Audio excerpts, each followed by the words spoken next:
I've just had an email from Atelier Duque, and that's the place that does all the repair work on my copper pots and pans. Just to inform you that you can come on Friday to film the saute pan being re-tinned. Basically, they're going to be doing it at 10 o'clock. Right, okay. Yeah, I've got 2 hours to get there. They sent me this email yesterday, but I didn't see it, so okay, right. Well, I'm excited to see this, so I won't miss this one. I'll get myself ready. Have me a cup of coffee. And get down to the workshops and actually film them re-tinning my pan, which I've never seen before, so it's one off for me as well as yourself, unless you've already seen a copper pan being re-tinned. But yeah, quite an opportunity to go and film in their workshops again. So right, shake a leg and let's get going.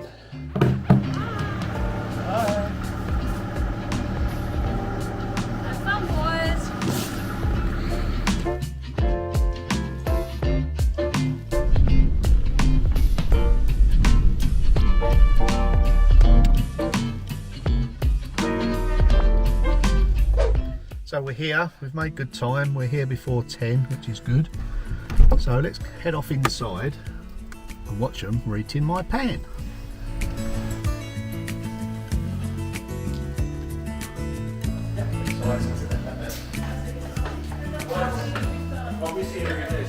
No, it's only for you. For me and the viewers, it's very exciting.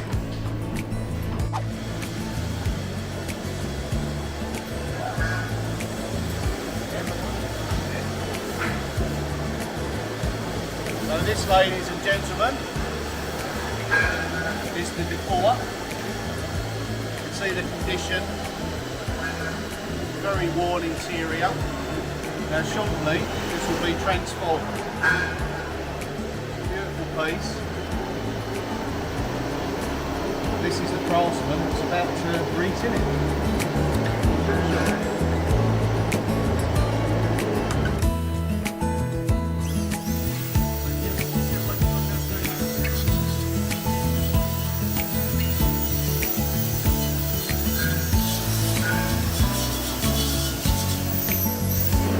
Just a little bit of acid.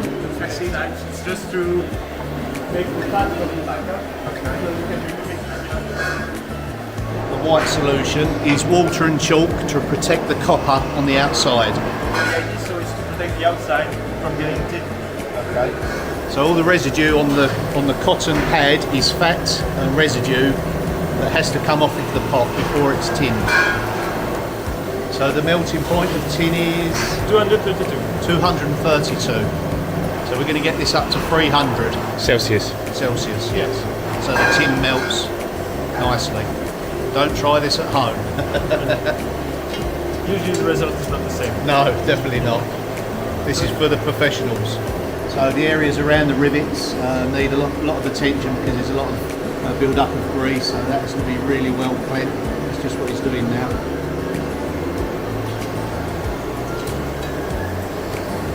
So you see the black, that's all the fat that comes out. That's all the fat, all the black in there. All the impurities that are contained. This is the hand wiping, start of the process. So it sounds and looks easy.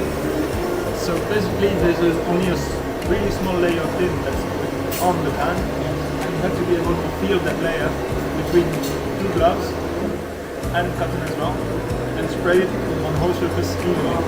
It's an art, it's a definite art. It makes it look easy, as with all professionals. As you can see, so it's still on the rivets as well. Yeah. We're in good hands. This craftsman for 40 years experience. So how many layers will we be finally having? So there's only one layer, but it has to be even. So that way it has to balance several times to make sure that the tin is spread evenly. Wow, here it comes. It's like magic.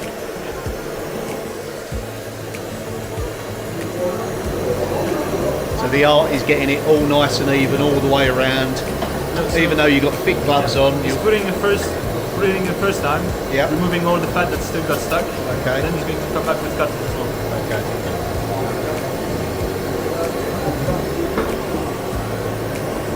So the idea is to have round shapes in terms of movements. Round sweeping, yeah. So that, well, since the pan is round as well, it's to keep the sort of same shape, so it looks better afterwards. Yeah, definitely.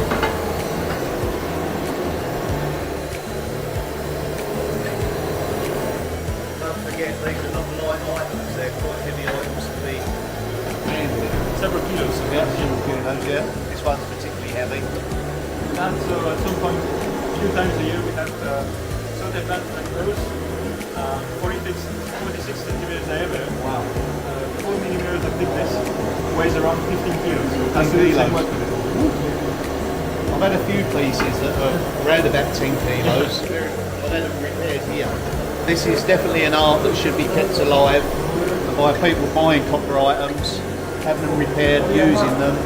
It keeps the industry going. I mean, these are top of their game craftsmen, so it really does help trade. Just a little bit of more action, just to make sure that They only use the necessary amount of tin. The excess tin goes back into another pot that gets used on the next one, so they only actually use the perfect amount of tin, so there's no waste with this process. It's very ecological like that. Well, here we go, here comes the mirror finish. That is molten hot, as he's just demonstrated.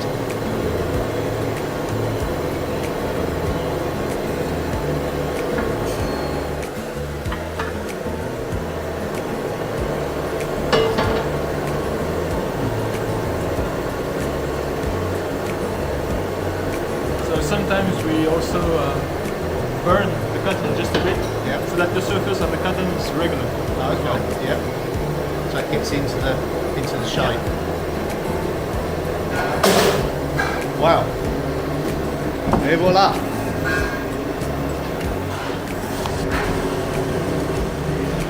Here it's still sizzling. Yeah, it's still burning hot. That is perfection.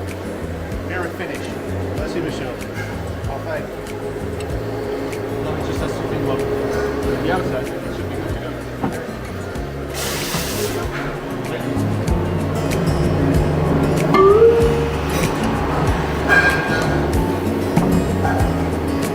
Now we're just cleaning off the excess chalk around the outside before it goes into the next stage, which is the polishing. Tin you have to be extra careful because if you do metal too much, so the tin is going to become yellow on the inside, so it's not going to look as good. No. To get it that shiny, Yeah. it has to be spot on.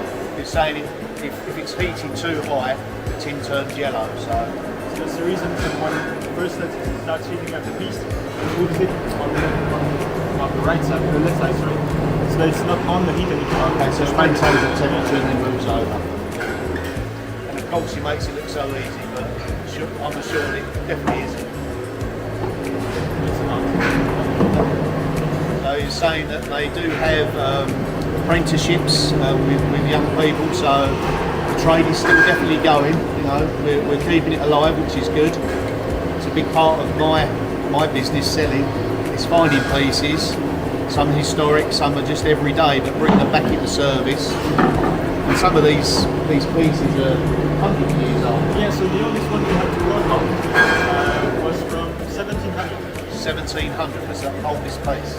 I've had a few that are sort of early 1800s. Some of them maybe a little bit earlier. Yeah, I do find them. That's part of the beauty of my job. I love seeking out these pieces. And the workshops are around since 1850. 1850 the workshop. Wow. So these are used to make any piece that is either circular or oval shaped. For example, So basically, these are the pieces that are not hammered into shape. These are formed into shape. usually it starts from a disc, and then you have the mold that's just right there. Okay. So that Goes in just right there.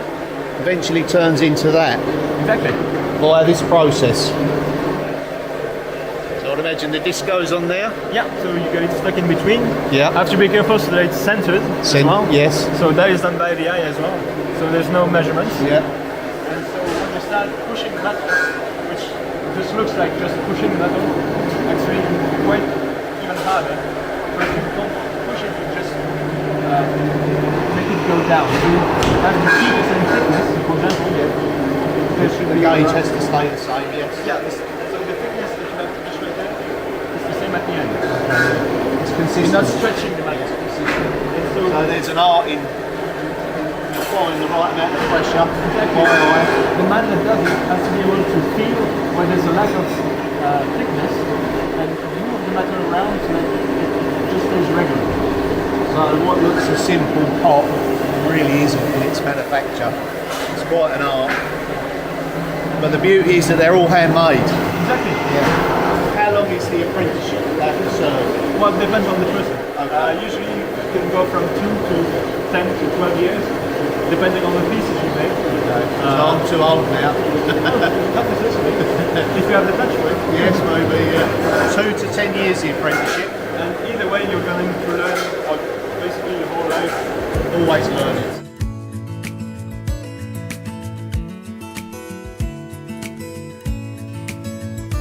Okay, so we're looking probably next week. If I book it in, I can come back and actually film the polishing process. So you see a real good transformation here.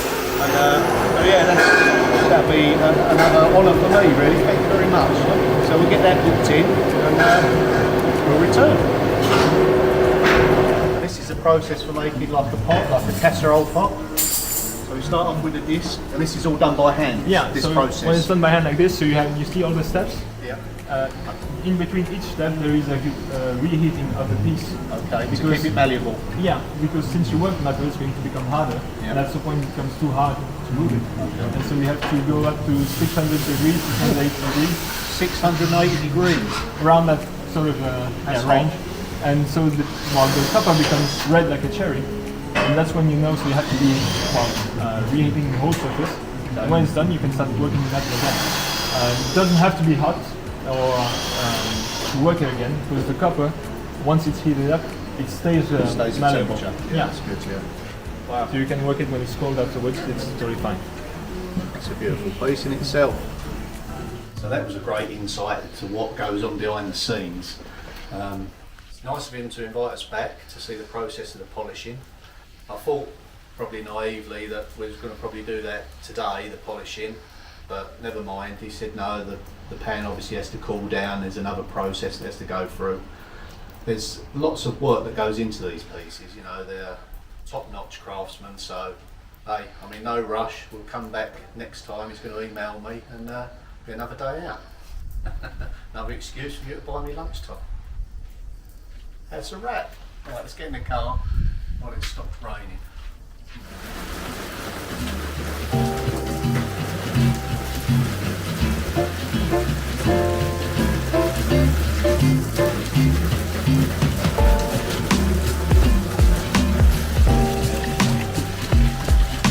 Wow, some rain. Right, let's go and find something to eat and drink. I reckon if I got on your shoulder, I'm just about reach that. I think it's full of water. So it's got a hole in the bottom. Look at this beautiful object. Just a planter in the street. Beautiful copper rivets.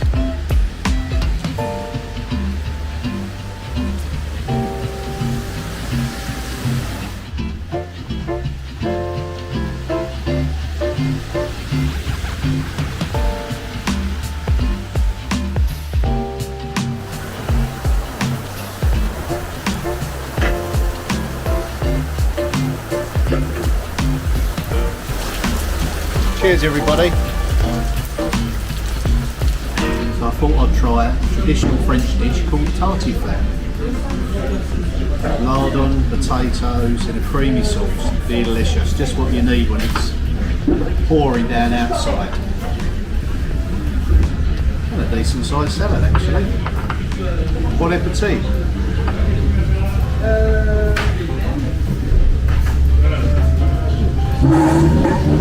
That's tasty. Vous faites 4 je peux les mettre comme ça avec un goût.